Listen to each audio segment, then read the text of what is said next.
friends, in this video I'm going to be showcasing a few meals that you can make from start to finish with just $5. The one caveat being that I am going to let myself use some oil and very basic seasonings. But otherwise, I'm not going to be using anything that is in my fridge or pantry. I'll be showing you 3 different meals from 3 different stores, and that is Food Line, Dollar Tree, and Aldi, and those are in Raleigh, North Carolina. I'm cooking these meals for 3 adults, but I'm aiming to make meals that are 4 servings. So first up is Food Line. Here are the ingredients I got at Food Line for tonight's dinner. The total came to $5.01, which is, I think, pretty impressive because it's always a challenge getting things down to the penny when you have to weigh it, because the scales a lot of times tend to be off just a little bit between the produce department and then when you get to the register. But so our chicken thighs were on sale for $1.39 a pound, and this is one of those places where the more money you have to collectively use across multiple dinners, the more purchasing power you have, because the larger packs were on sale for 99 cents a pound. So I was spending 40 cents more per pound than if I could have spent $4 or $5 on a large family pack. But $1.99, and it is just under 1.5 pounds. The rice side was $1.25. I could have bought a full pound of rice, of dried rice, for the same price. The benefit of using one of these kind of like convenience sides in your dish is that they're already pre-seasoned, so if you don't have a lot of things to season your rice with, you know you won't end up with a bland meal at least. These are also a really great shortcut if you're cooking while traveling and don't have a lot of different spices with you. Like if you're in a hotel that has a kitchen or an Airbnb or something. Avocados were on sale this week for 69 cents each, and luckily they had quite a few of them that were ready, ripe enough to be used for today. A lot of times you show up at the store to buy the avocados when they're on sale and they are all green and hard as a rock. And then Roma tomatoes were regularly priced at $1.29 a pound, and I got a little over 3/4 of a pound of those.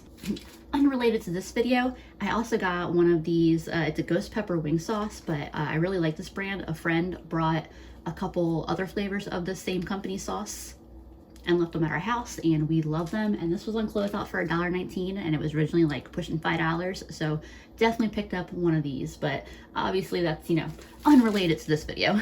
But y'all know I love to share a good deal with y'all. It's probably pretty obvious what I'm gonna do with these ingredients. Obviously we have the chicken thighs, rice to go with that. The tomatoes are gonna get chopped up and mixed in with the rice, and then the avocado I will slice up and put on top at the end. Very straightforward. That package was 3 chicken thighs. Bone in, skin on. I removed the skin. I'm leaving the bone in. I'm going to cook the chicken with the bone in, even though I'm planning to take the chicken off and cut it up. I'm going to cut up the chicken ultimately just because, since there are only 3 thighs and this one's kind of small, for me it always seems like it makes it go further. And if we were portioning this into 4 servings, that would mean that the 4th person would not get a thigh, and that would be sad for that person. But I'm going to cook it with the bone in because it's easier for me. It'll stink up my garbage less than throwing the bones in with raw chicken. And I can make sure to get every last bit of chicken off the bone. I'm gonna season them real quick. So some salt, pepper. Obviously I'm gonna make a little bit of a mess on my counter. That's what happens. Some garlic. And then this is some Cajun style seasoning. I use this stuff a lot, so if you watch my videos, you probably recognize it. I get it from the Dollar Tree and it is fantastic. Make sure to get both sides. And I have some oil heating up in my cast iron pan. I've got that on a medium heat, and oops, I will give that a couple more minutes to heat up, and then I will toss this in the pan. And even though I've removed the skin, I'm still going to cook the skin in the pan. We're gonna get really, really beautiful color and sear on the chicken itself, and then the chicken skins are gonna cook into incredibly delicious little snacks for us. We'll call them appetizers. What'd you just call them, Andrew? Chicken bacon. Chicken bacon. That's very, very, very accurate. Super crispy, super salty, delicious. Right. So like we don't throw them in the trash in this house. My pan is nice and hot, so definitely time to get these pieces of chicken in there. Get those skins in there, and I'll let these cook for several minutes on this side, and then once they get some real nice color on them, I'll flip them over so that way the same thing can happen on the other side. I'm thinking these are ready to be flipped. Oh yeah, look at that. That is gorgeous. Give these skins a flip too. Once I get some really nice color on both sides, I will lower the heat and let them cook on a slightly lower heat. I'll also take care of these tomatoes now real quick while I got nothing else going on but waiting on that chicken. I need to sharpen my knife. Shouldn't be pulling at that tomato like that. But it's been a little bit since I sharpened it. And they say you're more likely to cut yourself on a dull knife than a sharp knife. Even though these are very obviously either greenhouse grown or imported tomatoes, probably imported, these still smell really good. But definitely making me looking forward to that summer garden because we're not that far out from when it'll be time to plant tomatoes, at least where I'm at. I popped the lid on this because these are really throwing off a lot of fat, really wanting to splatter. They do have a nice color on both sides. Sorry, I know I'm blocking your view here. But so I'm just gonna flip everything.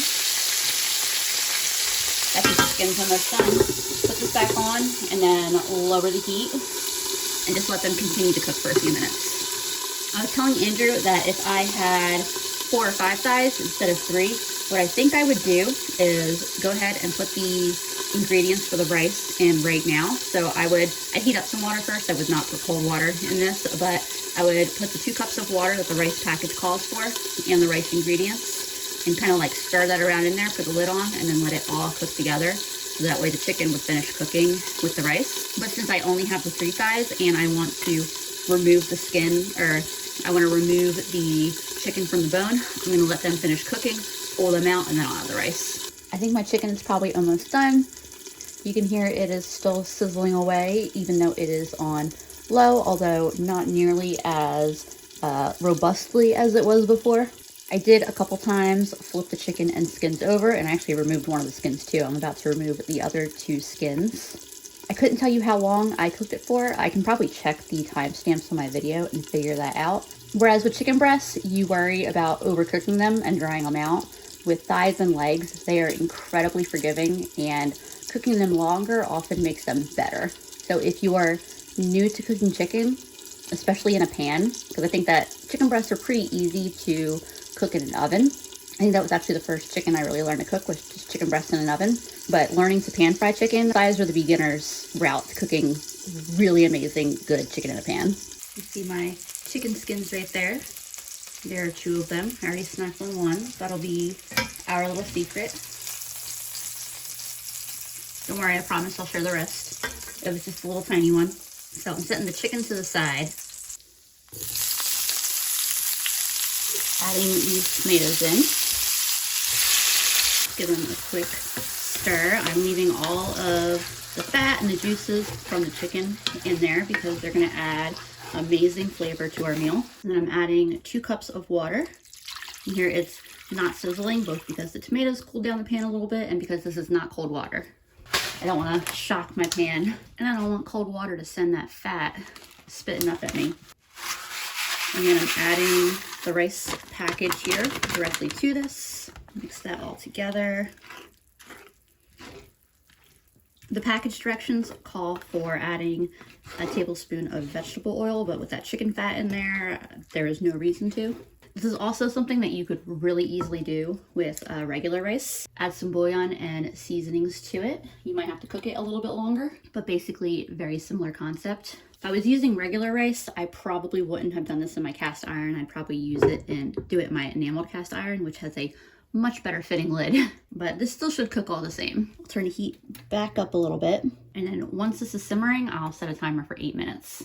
This chicken is still pretty hot. I'll kind of start to cut it up, and that'll also help it cool down faster here.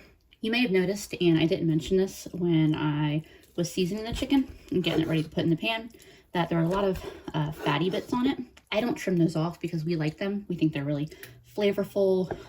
We don't have any reason to avoid that fat in our diets, so we leave them on. It makes life easier, and we enjoy it. But I just wanted to mention that obviously if you don't enjoy that, absolutely trim them off. Sometimes people ask me, don't you trim your chicken?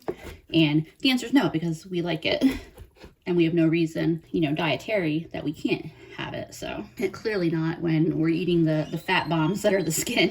I got all my chicken chopped up, and earlier when I mentioned that I will be able to use up more of the chicken when I have the bone in, it's because these little bits that I couldn't cut off, we'll just nibble around the bones and eat off while we're hungry waiting for dinner to finish. You see my Rice is, well, I mean, it's more than a simmer. I could turn this back down a little bit. I have started a timer. And then I'm gonna mix that chicken directly into the rice. I want to stir it well now because once that rice is fully cooked, it will be, I mean, not impossible or anything. It's just easier to stir it now. Let's just go with that. Lid goes back on, and then we'll cook that for several more minutes until the rice is fully cooked. I did set that timer for 8 minutes. If it needs to cook a couple minutes longer because I'm not cooking in a regular pot, that's fine. I'll just stir it and give it a taste, no big deal. The 8-minute timer went off. I gave this a stir and a taste, and it is fully cooked enough. Turns out 8 minutes was just fine. As soon as the timer went off, I gave this a stir and a taste, and the rice is fully cooked. I just took the lid off, and I'm gonna let it cool for a couple minutes. I might actually even take it off the heat because I think it's gonna thicken up a little bit as it cools. The chicken juices and fat, and then the tomatoes added a bit of extra moisture, you can probably tell. Well, I give my pan a few minutes to become less lava-like. I figure I'll get my avocado cut up. I give it a good rinsing. Y'all ever see that video where the person who doesn't know how to properly cut an avocado, they cut right through it? All I'll say is they get some good knives. Ooh, that is some perfection. That's how I deal with the pit. And then I'm thinking, do I want like cubed avocado or slices?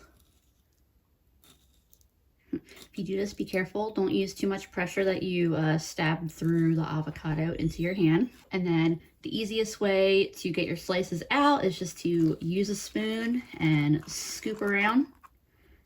And that's all there is to it. You can see with a few minutes of sitting, that really did thicken up a lot. I'm glad I have the avocado because that pop of green on top, besides being really delicious, but that pop of green on top is just going to be, you know, very beautiful to look at. And I like it when my food is nice to look at as well, you know? When Andrew and I were walking around Food Lion and like, you know, doing grocery math and deciding for the tomatoes or something else, we were looking at green peppers and onions. And I think if I had a little bit of extra budget to go to this, that would be the thing to add to this dish. Like that would be the perfect addition. The green peppers were 69 cents each, and the onions were either 99 cents a pound and they were not looking great, or you could buy a 3-pound bag for $2. So that's just another example of where having a higher budget up front gives you so much more purchasing power. But this is about ready to get plated up and eaten. And then I'm about to dish these up, but I just want to add a little bit of salt and pepper directly to the avocado. Now we are officially ready to plate. Here's what my finished plate looks like. I've tasted it. This tastes absolutely delicious. All of that chicken flavor in the pan absolutely comes through in the rice. I will be very, very honest with y'all that this is probably a meal more suited to feed 3 people than 4, unless 2 of those people are like young children. That could definitely be mitigated by just buying the rice, and if you have bouillon and things to season the rice with, making your own seasoned rice mixture. As it is, this is the perfect amount for 3 adults to eat with no leftovers.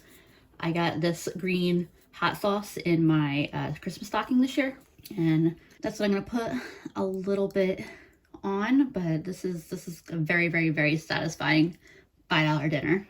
Hey friends, for tonight's $5 dinner, I went to Aldi. I spent exactly $5 right on the nose on this dinner. The sausage was $1.99, the cream cheese was $1.39, the pasta was 98 cents, and then I had exactly 64 cents left. I wanted to get a can of tomatoes, but the can of tomatoes was like 76 cents, something like that. I was thinking some Roma tomatoes, even though I just did that with Food Lion, but they didn't have any Roma tomatoes at all.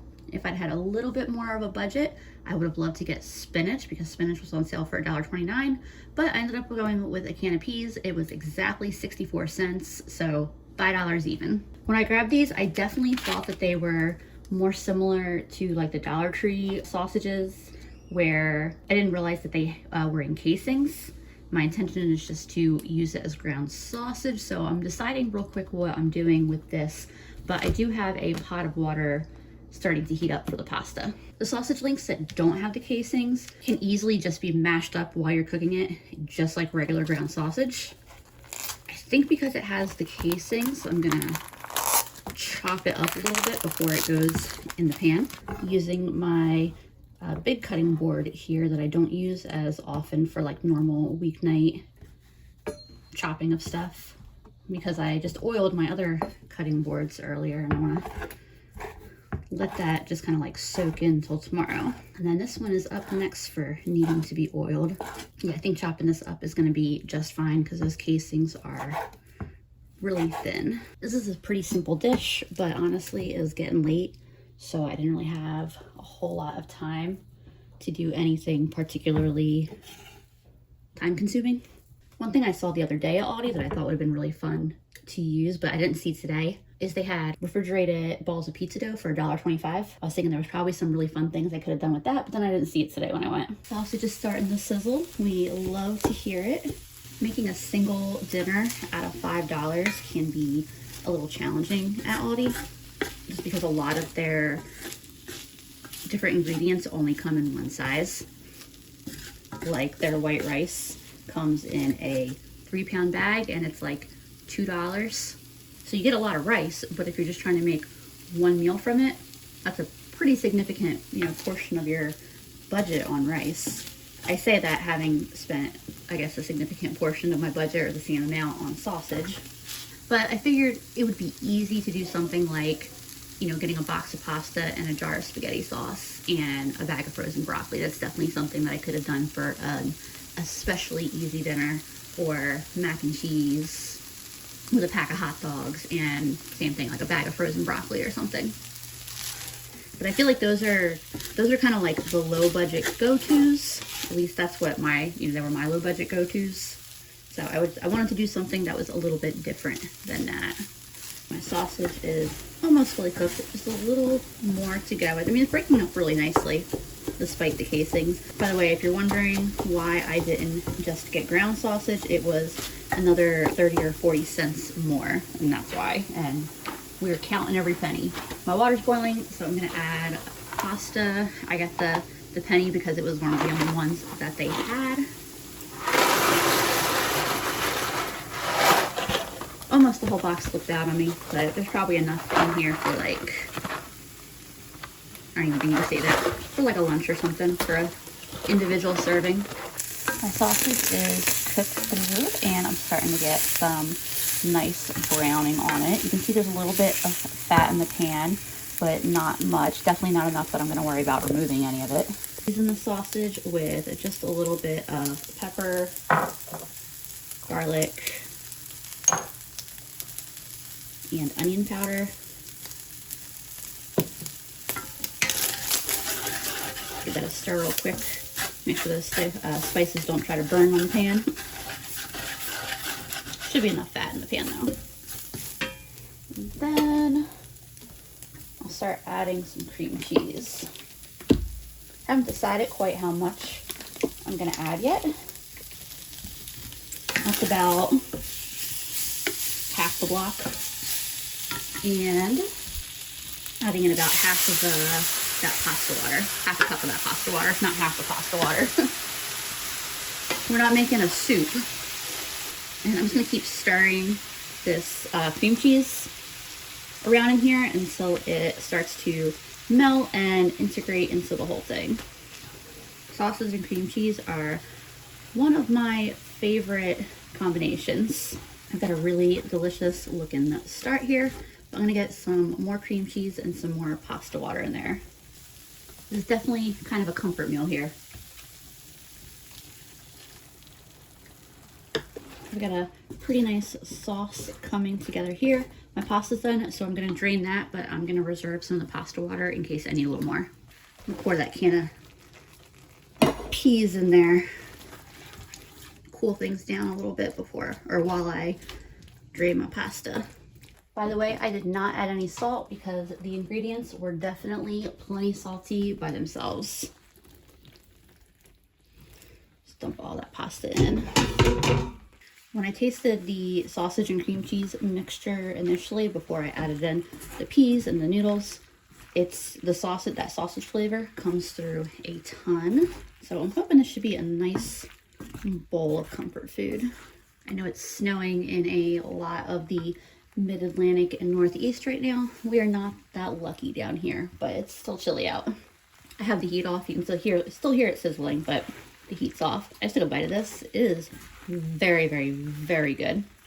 I didn't use all the cream cheese, about 6 ounces. It's not a very heavy tasting sauce, but it does still come across as a very rich and creamy sauce, as it should. I mean, it's over half a block cream cheese. Real talk, if it was between this and Hamburger Helper, I would have 1000% picked this.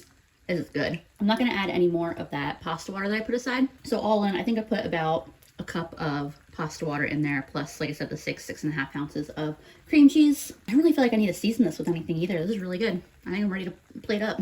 So Andrew just took a bite of this while I was cleaning up just now, and it got his overwhelming approval. But I mean, it's pasta and meat and cheese. Like, you can't really go wrong there. And we are a pea household. That sounds weird. And definitely get 4 servings out of this one. No question there. Tomorrow's $5 meal will be Dollar Tree, and I'm looking forward to showing y'all what I cook.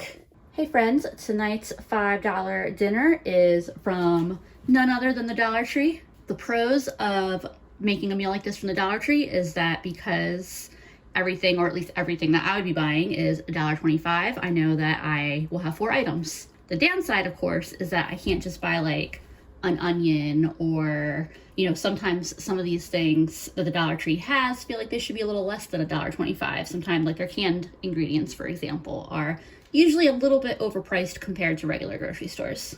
So the ingredients I got from the Dollar Tree are this onion and pepper stir fry mix, this package of potato gnocchi, which is shelf stable. It's not refrigerated or frozen or anything. So this is actually a pretty cool $1.25 item. I got a bag of red kidney beans. And then I got a smoked Polish sausage. I feel a little bit generous with them calling that. I mean, it's a slightly upgraded hot dog, but barely. But it'll be good in this. Overall, this is going to be a meal that comes together really quick, but I do need to get started on the beans because they are going to take a little bit of completely hands-off time, but time nonetheless. Since dried beans expand a whole lot, I definitely will not be using this whole bag of beans. I think I'll stick with about a cup, maybe even a little under a cup. I think that will be plenty. Let's see if I have enough room in my kidney bean jar here for the other half of this bag. Ooh, it's close. And that is just barely a perfect fit, but a perfect fit it is.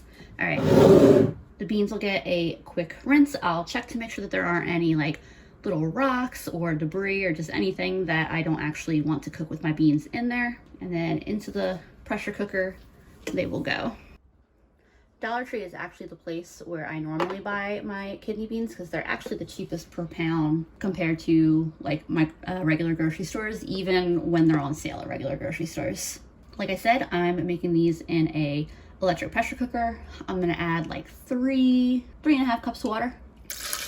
You could make these either, probably more water, way more water than needed, but that's okay. You could make these on a stovetop or in a slow cooker as well. If that were the case, I would actually soak these overnight, the night before or the day before I am planning to use them. These will just cook under high pressure for 35 minutes.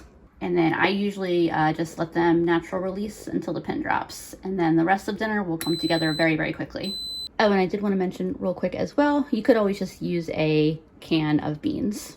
I almost always go dried just because I can cook them in the pressure cooker relatively quickly, and they're a lot more cost effective for me. But I definitely keep canned beans around for when I just don't have time even for this length of cooking.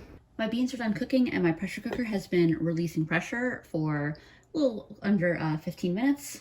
So I figure it's a good time to get the rest of my meal components here going. I've got some oil heating up in my big cast iron, and then just out of view over there I have some water coming to a boil for the gnocchi. I wasn't sure if I was going to want to cut these up because in some past videos the pieces were a little on the chunkier side, but I'm actually pretty happy with how this particular bag was processed. So I don't think I'm gonna do any additional chopping up or anything. I'm actually just gonna toss these in my pan. That one's a little big. All right, that's good enough. Just a couple of the onions were a little on the bigger side. Oh man, that started smelling immediately good as soon as it hit the oil. So I'll put off a good little bit of liquid here at first since they're frozen, but then I'll just start sauteing like they are more similar to fresh onions and peppers. This second half of the meal should come together pretty dang quick. Good timing. The pin just dropped in the pressure cooker. So I've got my smoked Polish sausages here, which are totally not just pretty much hot dogs.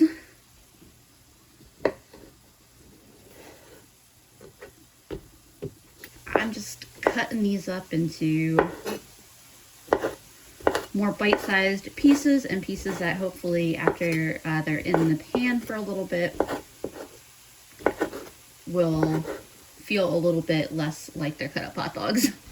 Got my meat all cut up, and you can see these are super watery right now, so I'll give those a few minutes for the liquid to evaporate out before I add anything else in here with the veggies.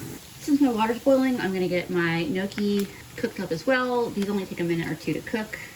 And it does say that there are 4 servings worth of gnocchi in this package, so it's a nice size little container. Probably could have chosen a slightly bigger pot, but I think this will be okay. I always like to give gnocchi or pasta or anything like this that I put into a pot of boiling water a quick stir when I first put it in, just to make sure that it doesn't stick to each other. You can probably see there is no longer liquid in the bottom of the pan. These veggies are just about dried out. They should cook up nicely. I'll give them a couple more minutes still before I add the rest of the ingredients in. You can probably see now my gnocchi are done cooking, or that they're floating, which means that they're done cooking. So I'm gonna get these drained immediately because I don't want to overcook them, especially because I'm gonna be frying them as well. All right, now I've got some color appearing on my veggies. So I'll add this meat in. The meat doesn't really need to cook so much, it just needs to heat up, and it would be nice to get a little bit of color on that as well. I rinsed the gnocchi in some cold water to try to make sure it doesn't stick together. And I'll cook this for probably just a minute or two with just the meat in there, and then I'll add the gnocchi. I think I might need to add a little more fat to the pan at that point, because I don't expect this meat to put off very much fat. It's got a lot of fat, but I don't think it's gonna release a lot into the pan. Now I'll get these gnocchi in.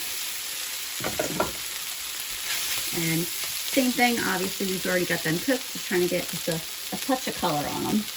Butter, I bet, would be a really great addition to this pan right now. Now I'm adding in the beans. I've got the heat turned down. In fact, actually, I'm going to turn the heat off now. My gnocchi are wanting to stick just a little bit to the bottom. That's okay. Let me get some salt in here. Some pepper. Oh, what would taste good in this? Some garlic. Some onion powder. And just a little cayenne. Not a lot. We don't want to make it like spicy. Mix that all together. I think the key, if I'd wanted to get the gnocchi like almost like crispy fried, would have been to fry them separately in another pan. But I didn't really want to take the time to do that or dirty another pan, but that is an option. I'm pretty happy with this as is. That is a pretty good pan of food. I will admit, I spoil myself on homemade gnocchi, so the packaged stuff leaves a little bit to be desired, but all the ingredients together here is a flavorful bite of food. I will say I should have salted the water that I cooked the gnocchi in. I did not do that, but I think the gnocchi really benefited from being cooked in that salty water. But either way, I am looking forward to eating this. I gotta actually make myself a bowl because I keep just taking bites of it. Here's what my dish is looking like, and this is a pretty good $5 Dollar Tree dinner. So those were the 3 dinners I made. Let me know if you like this style of video, because I definitely already have it in my head to do a second one featuring Walmart, Dollar General, and then maybe either Family Dollar or another like typical grocery store, which around here would be Harris Teeter or something like that. As always, I appreciate y'all so much, and I will see you again soon.